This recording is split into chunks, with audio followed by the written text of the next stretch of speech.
Okay, we're back for chapter 2. Chapter 2 starts with they've called Primrose Everdene's name, and Katniss asks herself, hadn't I done everything? And that is just soul crushing to me because she bears the burden of the eldest daughter. This concept of eldest daughter burden is huge throughout the text because Katniss is quite literally keeping her family alive, and she feels it's almost like Prim is her daughter, like Prim is her baby. She has to constantly care for Prim. So she says, hadn't I done everything? Taken the tesserae, refused to let her do the same. One slip in thousands. And it's heavy, and it's calling back to that core desire of hers. So the next thing that happens is she says, somewhere far away, I can hear the crowd murmuring unhappily, as they do always when a 12-year-old gets chosen, because no one thinks this is fair. Seeds of discontent are already there, and the fact that they like Prim and they like Katniss, despite what Katniss thinks. I love that the district does not agree and they don't condone this action. And it's giving you too a good juxtaposition when they talk about the careers that volunteer. That's not District 12.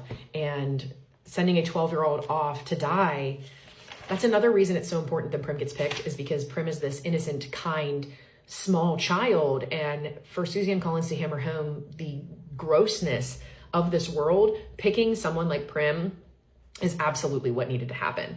And Katniss is just overwhelmed with emotion, and she steps forward. With one sweep of my arm, I push her behind me in what is body language. And I tell my students really to always pay attention when an author wants to talk about body language. She's putting her behind her in a protective stance is huge. I volunteer, I gasp, I volunteer as tribute. And Jennifer Lawrence just nails that on the head. Effie's excited and brings her up on stage. Prim starts to cling to her, and she gets upset and is like, you know, Katniss. And what I love is she says, Prim, let go.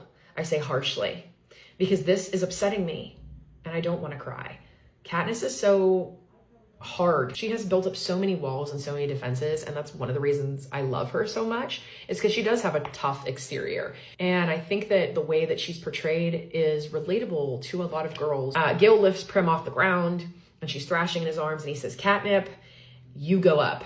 And then his voice, it's fighting to keep steady, and he takes Prim away. So that is a service that he can do for her. Let me go take care of your sister. It's very understood that in him picking her up, I got it. I'll take care of her. This is the last moment that they're going to have where things are normal. And even then it's not normal because she's volunteering. This is where their road separates. From here on out, Gale and Katniss will never be on the same page again. They are about to experience extremely different things that shape them into different people. He goes from yelling in the woods and feeling upset at the government to making action of it because he sees his friend who he holds dear, who he apparently is in love with, and he sees what they do to her, and he starts seeing it as us versus them. Katniss goes on a different road. She experiences someone who experiences the same trauma as her, but is still kind. She starts to see the value of that kindness. She grows to be a kinder person, and really, not that she was ever not unkind. You see her stick up for Madge. You see that she is a kind person. She doesn't have that same viewpoint of the us versus them that Gale has, but her time in the games is going to shape her into the type of person who continues to see that we're not different. We're all the same, and who the real enemy is. So this is it for them. This is where their paths separate, and they really don't come back together. We can't really merge that life again. Effie's so excited, and my favorite, to the everlasting credit of the people of District 12, not one person claps.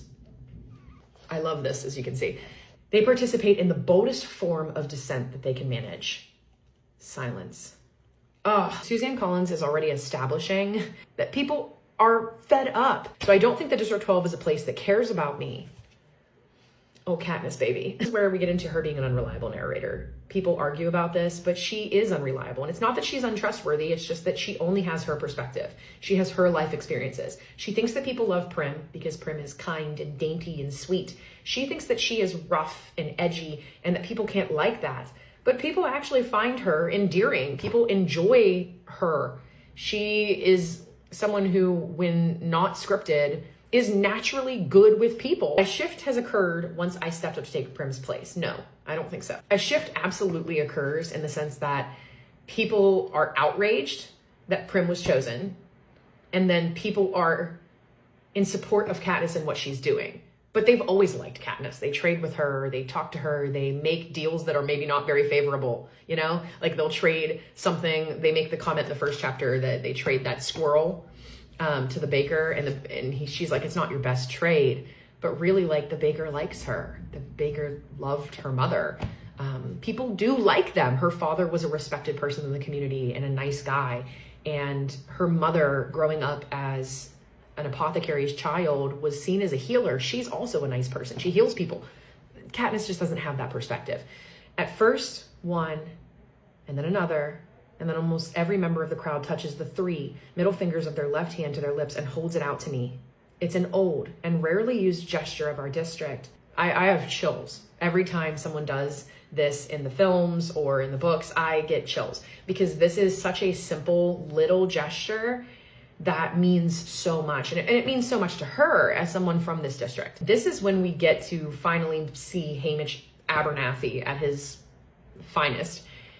I have a theory about this that I plan to do another video on, but he comes out and he says, look at her, look at this one. He hollers, lots of spunk, he says triumphantly. He starts to the front of the stage, more than you, he shouts, pointing directly at the camera.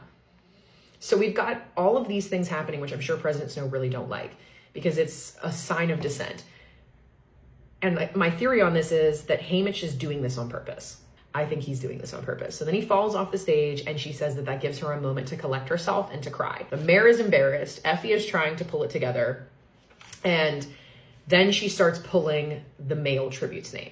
She announces that it's Peeta Mellark, and Katniss is like, oh my gosh, this is the worst thing that could possibly happen to me. Just like how she says in the first chapter, like, it couldn't possibly be you, Prim. You're only one name. It's like a nail in the coffin. The one name she doesn't want to hear. It's divine intervention. It's fate.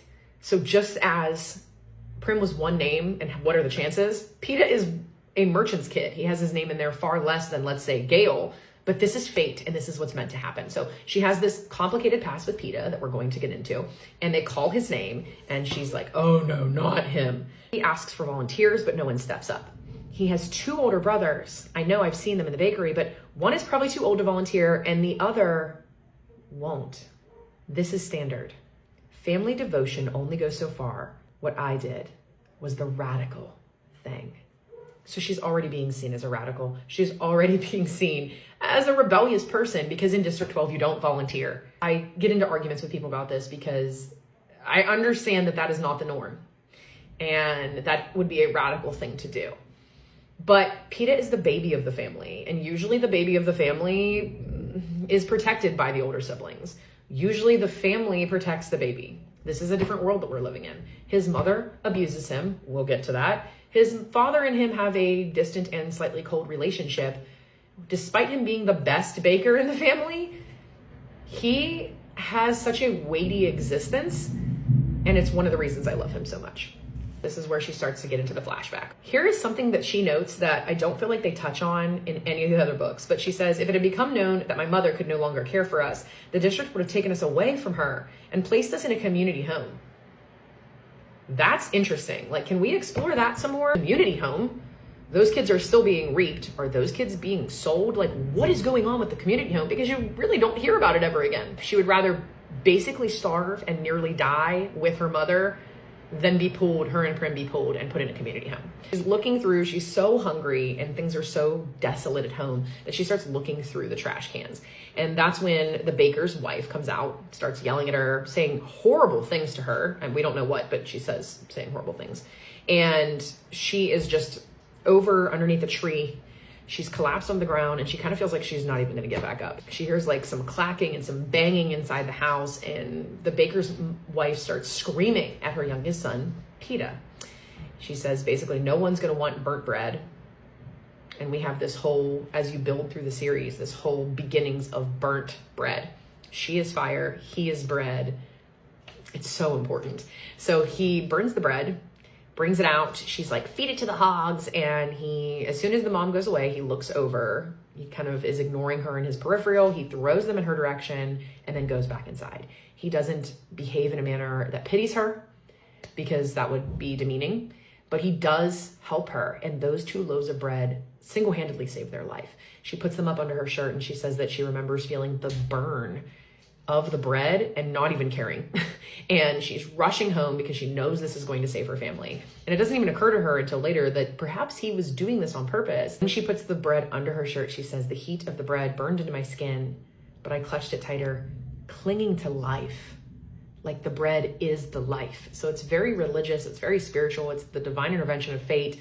And it's the 2 of them were sowing the seeds here where they were always going to be endgame, because he is bread and life and she is fire, and it fits. As it didn't occur to me until the next morning that the boy might have burned the bread on purpose. Might have dropped the loaves into the flames, knowing it meant being punished. I mean, he ends up with a red welt on his cheekbone. I mean, he gets horribly beaten. But just throwing me the bread was an enormous kindness that would surely have resulted in a beating if discovered, and I couldn't explain his actions. She is not someone who can understand debt. She has nothing. She has no way to repay people other than her word and the things that she can provide for them. All of her relationships, as if you watch Rachel's videos, has pointed out, are very transactional. So there's this boy who wants nothing in return other than to just give her bread, give her life. Like, it blows her mind. She can't fathom it. Peeta's kindness is just freely given. It's not earned. And that's so difficult for her to understand for so long. Here she goes to school and she catches him staring at her from across the yard. And she says, our eyes only meet for a second. And then he turned his head away. I dropped my gaze, embarrassed. She doesn't get it. Like, this is again where she is an unreliable narrator, because he's looking at you because he likes you, baby girl. Like, he's staring at her. And he like looks down really quickly and she feels embarrassed, probably because she feels like he pities me. He did this on purpose. He thinks that I'm pathetic. She's spiraling, much like a normal teenage girl would do, which makes Katniss so relatable to young readers. You up, girl? Like, he was checking you out and then you looked at him and he was like, so when she looks down, she sees it. The first dandelion of the year. And a bell goes off in her head. I thought of the hours spent in the woods with my father, and I knew how we were going to survive. The flower is so important. She sees Peeta and then looks down and sees this ray of hope, this yellow bright spot that is going to be one of the things that she can forge for. It's going to give her confidence to go out into the woods, to change their way of life, and to sustain life for her and her family. And it is hope. The dandelion is hope. And the dandelion is Peeta. He has gold, yellow, blonde hair, and the dandelion is golden bright, and he is bright and sunshiny. So this is just, this day, I can never shake the connection between this boy, Peeta Mellark, and the bread that gave me hope, and the dandelion that reminded me that I was not doomed. She says, I feel like I owe him something, and I hate owing people. Again, she is very independent, she is very headstrong, and she doesn't have a way to pay back the things that she owes. And we see her finally actually get money in the second book. She is so intent on going to the Hob and patroning all the people that has helped her throughout the years. So she, you know, to her right now, she has no money. She's going into the games. She has her life, but she feels it's going to be forfeit. And she hates the thought that she's going to have to owe this boy. And now they're going to be in a situation where, like, she wants to come home to her sister. She has to provide for her sister. She can't owe you. I can't owe you when we're going into the games. And motions for Peeta and I to shake hands. His hands are solid and warm, just like those loaves of bread. I love to think of his perspective where his hands are probably very warm. They're probably a little clammy. He's so nervous. Like, here's this girl I have this massive crush on. She is now being sent into her death. And I am the one that's going to have to go in there with her. And he's going to like shake her hand. And this is the first time they've really ever probably touched. And he's never even really spoken to her. Oh, Peeta. The odds have not been very dependable of late. But I would actually like to note that the odds are actually super dependable, because she, alongside this boy, are going to save like the free world, man. This is huge. Thank you for joining me for chapter 2. I will be doing a chapter 3 soon, and I hope you are enjoying this.